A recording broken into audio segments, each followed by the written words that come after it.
Bonjour à tous, c'est Christophe, on se retrouve pour un petit tutoriel pour NFX 3D Printer.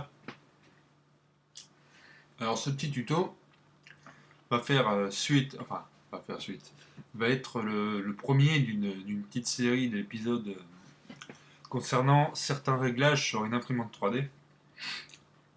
Alors cette partie-là va concerner la partie logicielle firmware en fait de la carte électronique que vous allez utiliser.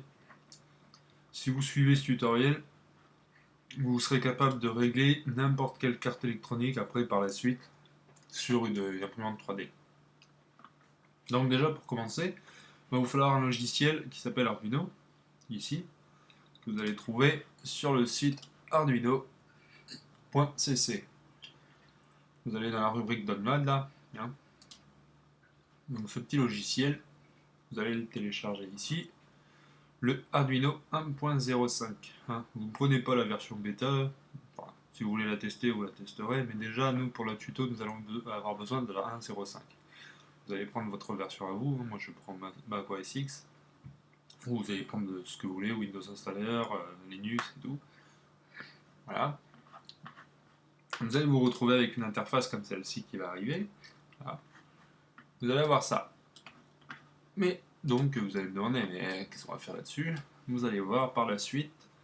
Ce qu'il va falloir faire maintenant, une fois que vous avez installé Arduino, vous allez brancher votre carte électronique RAMP par exemple, hein, RAMP 1.4, avec votre port USB. Quand vous allez l'installer, sur Windows, ça va vous installer le pilote en bas, là, ça va vous afficher la petite bulle avec l'affichage, et ça va vous installer un périphérique USB. Vous allez aller dans poste de travail, vous savez, le truc gestionnaire de périphérique et tout. Sur Windows, vous allez aller en bas, périphérique USB et port com, là, et ça va vous afficher un port com, genre comme 3, comme 6, ou un truc comme ça. Moi sur Mac, ça va afficher autre chose. Ça va l'installer en fait par défaut. Et ensuite, ce que vous allez faire, vous restez sur votre interface comme ça. Vous allez en haut sur Outils, type de carte là, vous allez sélectionner Arduino Mega 2560 hors Mega ADK. Vous allez cocher déjà ça. Ensuite, vous allez dans le port série. Et vous voyez, bon, moi il n'y a rien de branché, mais si je branche une carte ramp, par exemple, je vais en brancher une là, on va voir. Hop. Donc moi c'est fait, je viens d'en brancher une. Donc si je reclique maintenant, ça va avoir rajouté des choses. Bon, sur Mac, ceux qui suivent sur Mac, si vous voulez, vous allez avoir un truc comme ça. Vous allez prendre TTY là. Sur PC, vous allez prendre celui qui s'appelle comme 3 ou comme 6. Hein, et vous allez cliquer dessus. Voilà, déjà, ça c'est paramétré. On n'y touche plus. On le garde comme ça. Hein. Sauf si moi, par exemple, comme j'ai une Arduino déjà pour faire autre chose. J'ai une Arduino Uno pour faire des paramétrages sur d'autres logiciels, enfin sur d'autres petites applications que je fabrique. Donc pour l'instant, vous restez où sur 2560 ici. Hein. Hop là. Déjà, ça, on n'y touche plus. On garde ça de côté. Maintenant, on va retourner sur Internet. On va aller chercher quoi? On va aller sur Google, vous allez taper Marlin, comme ça. Et vous allez tomber sur le wiki de RepRap, comme ça. Vous allez arriver sur l'interface et tout le truc, ça va vous expliquer à quoi ça sert et tout le reste. Ça va vous expliquer certains réglages hein, sur les G-codes et tout, que je vous expliquerai justement dans un prochain épisode. Ou dans celui-ci si ça dure pas trop longtemps. Donc ici vous avez un lien externe, GitHub, vous cliquez dessus, et ce lien va vous amener ici, vous allez télécharger ici un zip. Vous allez cliquer sur Download, là, par exemple je vais le faire avec vous, ouais, téléchargez ça. Voilà, donc on a le fichier, on va ouvrir ça. Ce Marlin, on va l'ouvrir. Et voilà. Sur Mac, ça me l'affiche comme ceci. Sur PC, vous allez avoir des icônes vous aussi. Alors, nous, celui-là qui va nous intéresser, si vous avez des extensions d'affichés sur Windows, vous allez voir qu'il y en a un qui s'appelle marlin.ino. Si vous n'avez pas les extensions d'affichés sur Windows 8 ou 7, en haut vous avez affichage et là vous pouvez cocher afficher les extensions des icônes. Hein. Donc vous allez cliquer sur celui-ci, vous allez double-cliquer et voilà, nous allons arriver sur ça. Là, c'est un Marlin vierge, c'est-à-dire que celui-ci, il est par défaut, il n'y a rien qui est touché dedans. Celui-ci, il n'y a rien de modifié. Donc, vous allez aller avoir plein de petits onglets en haut là, hein, avec des paramètres à modifier, énormément de paramètres qu'on peut modifier, qu'on peut créer, qu'on peut concevoir, on peut faire tout ce qu'on veut là-dedans. Nous, celui qui va nous intéresser pour l'instant, dans un premier temps, c'est configuration.h. Configuration.h, il est vierge lui aussi. Hein. Enfin, il est configuré pour une imprimante par défaut. Et en général, c'est pas la nôtre. Donc là, vous allez avoir plein de petits paramètres. Vous allez pouvoir créer une date. Genre aujourd'hui, vous allez mettre la date d'aujourd'hui pour le fichier que vous allez créer aujourd'hui. Hein, vous allez créer des choses. Là, vous allez pouvoir mettre votre nom, votre pseudo. Vous allez pouvoir mettre autre chose ici, par exemple un détail, un config, par exemple config provisoire. Ici, vous allez avoir une vitesse. Cette vitesse-là, vous allez pouvoir commencer. Alors, on va commencer les hostilités par la suite. Hein. D'abord, on regarde un petit peu tout ce qui est dans le fichier. Vous avez la vitesse ici. Ici, vous avez énormément de cartes qui sont listées déjà. Hein. Minitronic, Megatronic, ROM 1.3, 1.4. Et ici, vous avez un chiffre. Et c'est ce chiffre-là qu'il faudra mettre en fait le numéro de votre carte. Non. On continue, on va descendre sur les informations que nous, on va avoir besoin dans un premier temps pour votre machine, pour qu'elle fonctionne tout simplement. On continue à descendre. Vous allez arriver ici sur End Stop.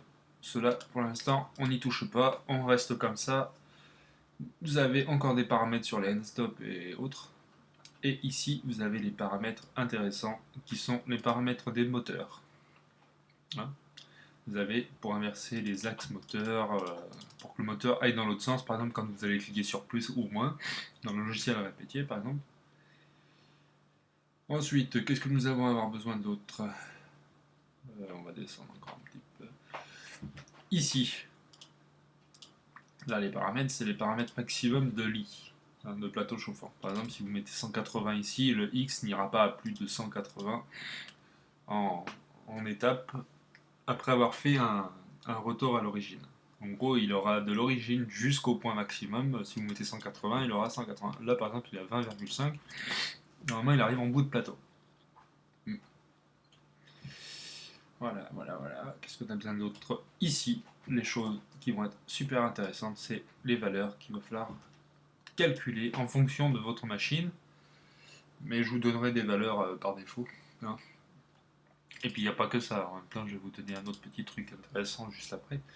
Donc ici, vous aurez les valeurs de vitesse maximum, vous aurez l'accélération maximum, qu'on verra qu'il faut baisser légèrement pour avoir une imprimante qui soit un petit peu plus stable et qui évite de faire des bêtises. C'est-à-dire décaler des courses quand la vitesse est trop élevée, ça arrive assez souvent quand même. Voilà, dans un premier temps, ici, vous avez vu tout ce qu'il fallait savoir. Ensuite, ici, nous avons des paramètres encore pour écran LCD et autres. Là, je vous expliquerai également comment activer votre écran LCD si jamais un jour vous faites une fausse manip et que votre écran ne fonctionne plus. Voilà. Donc, ce fichier-là, nous allons le modifier. Hein. Mais pour ce faire, je vais déjà vous faire un petit cadeau. Hein, parce que ce fichier-là, il est bien mignon. Mais ce fichier, il n'est pas modifié. Donc, moi j'ai un dossier qui est je sais plus où. Ah si, je vais y arriver. Comme je l'ai mis dans la Dropbox, eh ben, je ne l'ai plus sur le bureau. Donc il faut que j'aille dans ma Dropbox. Ici. Donc dans Marlin LFX, j'ai un Marlin qui est tout configuré et que je vais vous montrer. Hein, je vais vous montrer en temps réel ce que j'ai modifié dedans. Donc j'ouvre mon fichier. Et là, vous allez voir qu'il y a des choses qui ont changé. Ici déjà, vous allez ouvrir le fichier, vous allez voir déjà, moi j'ai mis une date là, parce que celui-ci je l'ai fait le 19 mai. Celui-ci, NFX, je l'ai renommé, là j'ai mis Prusa FX par exemple. Dans la vitesse, j'ai rajouté une ligne avec Define baud rate 115-200. C'est la vitesse du port USB que vous allez devoir mettre hein, pour avoir des vitesses de transfert de l'USB qui déconnent pas. Parce que des fois 250 000, ça arrive que ce soit trop rapide pour l'USB et ça fasse des bêtises. Ensuite, dans Define Motherboard, vous allez mettre 33. Pourquoi 33? Parce que c'est votre rampe 1.4 qui est ici. Hein, vous avez aussi 34, une rampe, mais c'est pas la même chose, parce qu'en fait, sur les power, sur le côté, vous avez les D8, des 9 et des 10. Vous n'allez pas avoir la même chose. Hein. Vous allez avoir l'extrudeur, au milieu, vous allez avoir le fan, et là, vous allez avoir le bed. Mais si vous mettez la 34, vous allez avoir un extrudeur en plus. Ça sera modifié si je remets un jour pour rajouter un extrudeur. Vous allez mettre 33. Ensuite, on va descendre, on va descendre, on va descendre, on va descendre. Ce paramètre, hein, il est validé, hein, il fonctionne. Ensuite, ici, vous allez avoir à modifier des choses. Hein. Vous allez devoir mettre à peu près la même chose que moi, c'est-à-dire false, false, true pour le Z, parce que le Z est inversé. Hein. Et par défaut, le Y va être sur true. Ce qui veut dire que quand vous allez cliquer sur plus, le plateau va revenir en arrière, enfin, va aller en avant justement, mais en avant par rapport à la valeur qu'il a eu lui. C'est-à-dire que si vous cliquez sur plus, votre Y ira vers votre capteur si votre capteur d'imprimante est placé face à vous. Pourquoi? Parce qu'il y a des personnes qui placent le capteur au fond et qui font l'inverse. En fait, j'ai vu des imprimantes qui étaient montées dans l'autre sens. Mais ça gêne rien après l'impression, mais c'est un choix. Ensuite, Z, vous allez le mettre sur True pour que votre Z, quand vous allez cliquer sur Maison, va descendre. Parce qu'il y a des imprimantes où le plateau doit monter pour faire un origine. Ensuite, l'extrudeur E0, vous allez mettre True. Pourquoi? Parce que votre extrudeur, en fait, la roue, elle a un engrenage type comme ça. Quoi. Ensuite, Max, vous allez mettre 180 partout si vous voulez. Ça, après, ça sera à vous de définir votre plage d'impression maximum. Hein. Moi, j'ai mis 180, c'est mes valeurs. Ensuite, ici, vous allez mettre les valeurs comme celle-ci, c'est-à-dire 80, 80, 4000, 760 x 1,1. Après, ça, c'est à vous de mesurer ça aussi. Je vous expliquerai directement sur l'imprimante comment calibrer ça et comment injecter des valeurs dans l'imprimante via G-code sur répétier. Ensuite, vous avez un écran LCD G3D qui est bleu, hein, Blue PCB. Hein, vous allez ici, d'origine, vous allez avoir ceci sur un fichier. Vous allez carrément enlever les deux petits chlasses là, et en fait il devient noir. Et une fois qu'il est noir, votre écran G3D est activé. Si nous aurions eu un autre écran, c'est-à-dire un écran... si par exemple j'avais un écran comme le gros écran que j'ai actuellement là, j'aurais eu à modifier cette ligne là, full graphique, j'aurais fait ça, et là il m'aurait activé mon écran. Voilà, maintenant ce que nous allons faire, nous allons voir le truc. Donc la carte, là il est connecté, hein, j'ai connecté une rampe là, hein, elle fonctionne et tout. Alors ce que vous allez faire ensuite, une fois que tout est modifié, vous allez penser à cliquer sur Arduino, enregistrer surtout, hein, vous modifiez votre fichier mais vous l'enregistrez, et ensuite vous allez cliquer sur téléverser. Téléverser, ça va vous faire quoi? Ici ça va vous marquer compilation du croquis, et vous allez avoir une petite barre ici qui va commencer à monter. Dès qu'elle va arriver par là, votre carte électronique va se mettre à clignoter.